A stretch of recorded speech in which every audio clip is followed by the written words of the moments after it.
Greetings, one and all. This is Lloyd Brown. I'm in the presence of greatness, the one and only Mr. Michael Garden. Remember, me tell you, Lloyd Brown says so, live and direct in my living room. And we was talking about in the last episode your foray into working with Fashion Records, right? And your debut solo album for Fashion Records, and the musicians that you basically worked with, and doing the PA circuit at that point in time. Right. So how did your tenure at Fashion finish, and where did you move on from there? Right. So yeah, we had a couple of seasons, and yeah, a second album just didn't materialize. Just didn't materialize. And that was, you could say that was basically due to the shift in musical yeah. trends at the time. Yeah. Because Ragamuffin was kind of hotting up the place. You know, at the end of the day, you was like disco to them. it's a business, isn't it? A record label is a business. It's a business. You know what I mean? Okay. We, as musicians, singers, artists, whatever, you know what I mean? We're looking at it from a more emotional viewpoint. Absolutely. But from a record company standpoint, it's what's in, what's trending, as the youth say now, and what's making the paper, as it were. So the option of doing a second album in that same field, that same vibe, I don't think it was appealing to Fashion in the same way. And the songs that I had were in the same vein. Right. I would imagine so. And then you know, obviously, Chris and I just couldn't come to some kind of cohesive decision as to where I should go next. And then there was a vibe of me possibly stepping into that kind of ragamuffin sing DJ or singing arena. But that was not you at all. Right. Nah. So you moved from there, son. Yeah. You moved from Lavender Hill. Yeah. Right. And then you decided to do your own thing. I basically chilled for a couple of years.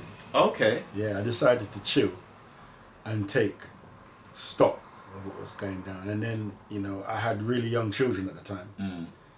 And I just got a new mortgage. I was living in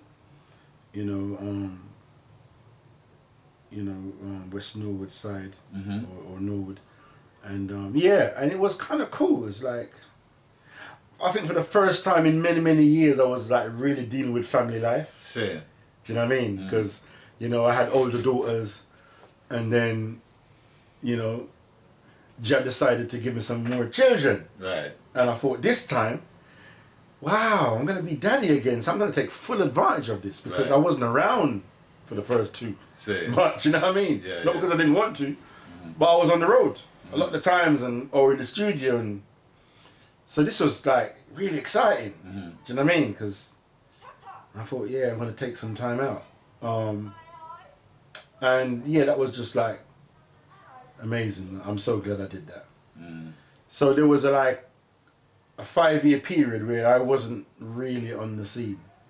I did 1 or 2 gigs, but there was no studio time. And this was from when? This was from... So this would have been from, say, 87. Okay. 87. So it'd be from 87 to 92. Yeah. Okay. Roughly 91, 92. Because then I had this idea of rather than actually going to record some more singles, or whatever, which is what I'm used to doing. Yeah. I needed a different approach, but it wasn't straightforward. All those years in between me leaving the band, is like a 10-year period, if that. Probably wasn't even that much. It was about an 8-year period, but it seemed longer because remember, it seemed like time moved slower than days. Yeah. People kept telling me about Investigator stuff. Who's got the rights to the Investigators music, and you need to release it, re-release it. What are you talking about? Because my mind's not on that. I'm on a solo thing, and I'm moving forward. I'm not, in my mind, I'm not regressing. To me, that was like a regression, even though it wasn't. Right. Really and truly. Because it's still my legacy, still my works, right? But I'm looking to move forward with the thing. And it just kept popping up more and more and more. And even one day,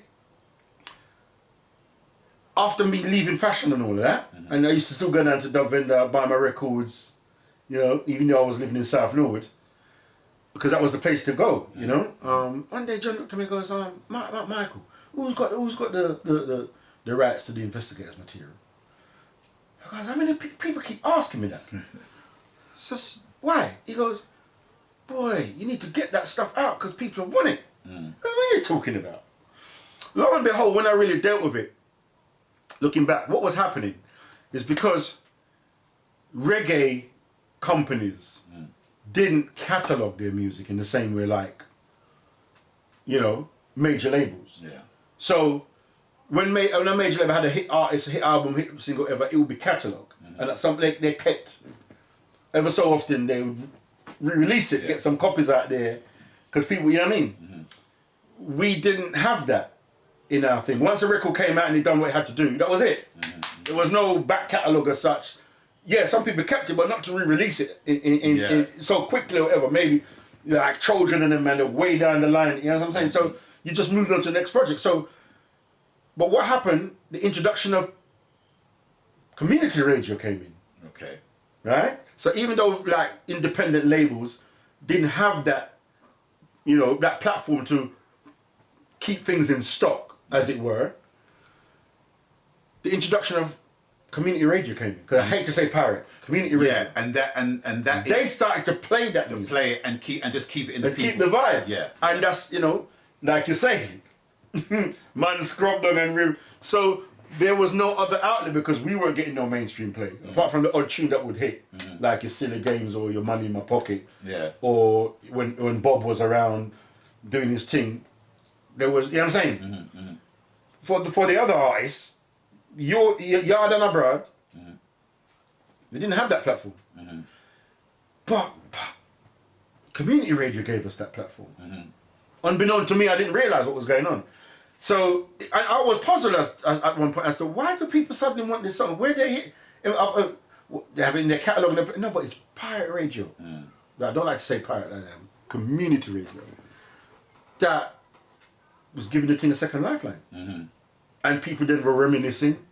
And they started asking back for. So people who didn't get the songs first time around, they know the songs and the songs are being played in parties as well. Right. My songs as well as along there.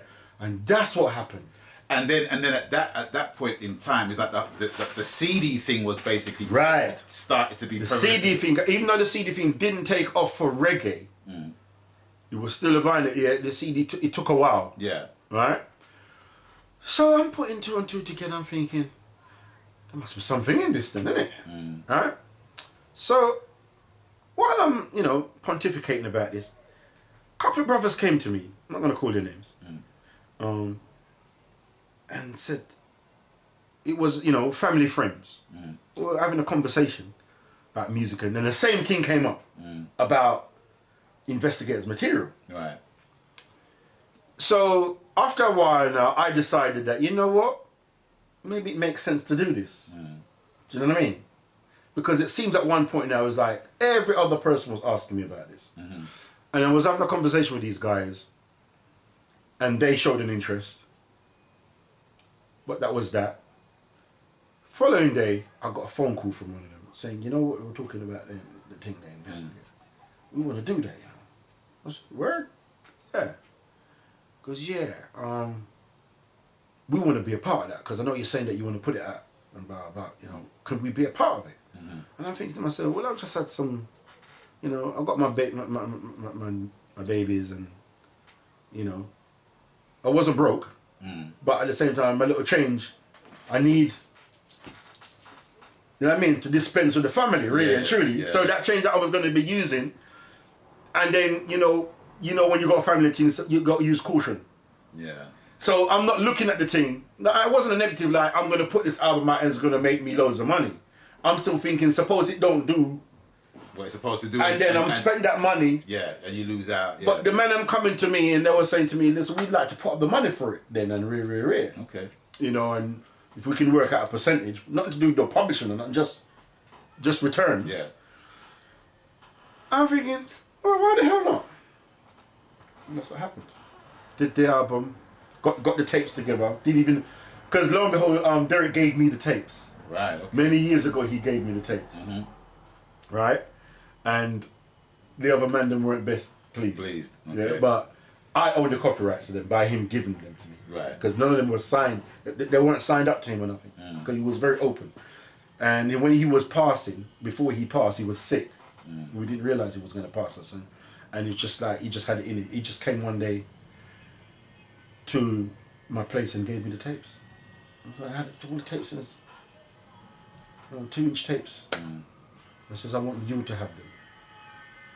I says, okay. And I didn't really think of the significance of them at that point. So I go, if anybody's going to do anything with these, you will. Because when things were recorded, it would be you. All the other man would be half drunk or sleeping. Me and him would be on there with the engineer mixing and planning what we're going to do next and whatever. And he goes, okay.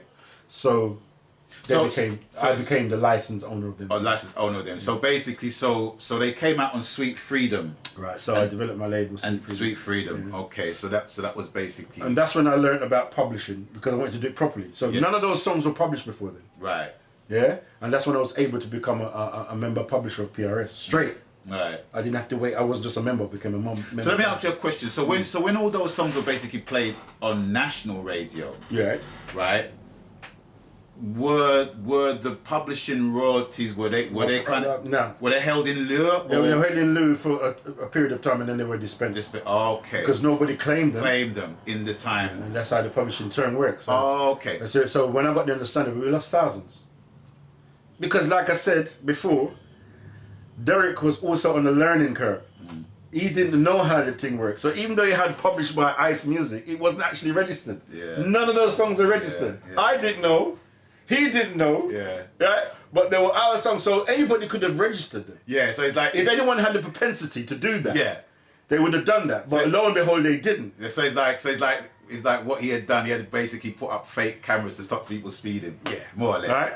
Yeah. You know, unwittingly. Yeah. Because he didn't know. Yeah. He was ignorant to it. He wanted to do it, Right. but he didn't know how to go about doing it Okay. the right way and didn't even investigate it, really. Right. Because them things should have been done. But luckily for me, even though in one sense I lost a lot of money for my writing, I was able to secure those songs in the proper way. Sure. And registered them with PRS, became my own publisher, Sweet Freedom Music Publishing, Sweet Freedom label. Right. Which then, when I released the album as a greatest hits, then I was able to register the songs and list the writers on there, including myself, any songs that Lorenzo Coro or whatever. And yeah. Right. So we're gonna basically close off that chapter because now we're noticing he's getting Alan Sugar business-like here. Right. So we're gonna be the idea on this episode, and on the next episode we're gonna talk about his solo recordings and his co-production recordings with various producers and also his Sweet Freedom label as well. So it's with that we're gonna bid you adieu and Adios. we will link up next episode. Bless.